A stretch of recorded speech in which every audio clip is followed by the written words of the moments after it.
Hello বন্ধুরা, করুণার food হাউসে সবাইকে জানাই স্বাগত। আজকে কচু পালং দিয়ে ঘন্ট বানাবো। তার জন্য কচু পালং, এদিকে আলু বেগুন মূলো সব কেটে নিয়েছি। আর এদিকে প্রথমে কচুটা সেদ্ধ করে নিচ্ছি, লবণ দিয়ে সেদ্ধ করে নিলাম। এদিকে কড়াইয়ে অল্প কিছু চিংড়ি মাছ ছোট ছোট করে টুকরো করে ভেজে নিয়ে ওই তেলে শুকনো লঙ্কা পাঁচ ফোড়ন পেঁয়াজ দিয়ে ভালো করে ভেজে প্রথমে আলু বেগুনটা একটু ভেজে নেবো লবণ হলুদ দিয়ে। তারপরে এদিকে কচুগুলো সেদ্ধ হয়ে গেছে, খোসাগুলো ছাড়িয়ে নেবো।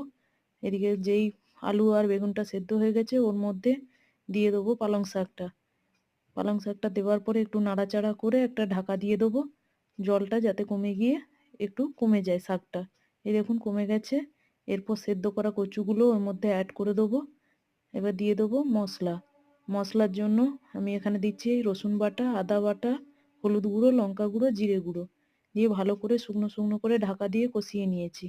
এরপর ভেজে রাখা মাছ আর মূলো দিয়ে একটু জল দিয়ে দেবো। একটু ঘন মাখা মাখা হয়ে গেলেই রেডি হয়ে গেল কচু পালংয়ের ঘন্ট। যদি আমার ভিডিও ভালো লেগে থাকে তাহলে অবশ্যই লাইক কমেন্ট শেয়ার করবেন আর পাশে থাকবেন। ধন্যবাদ সবাইকে পুরো ভিডিও দেখার জন্য।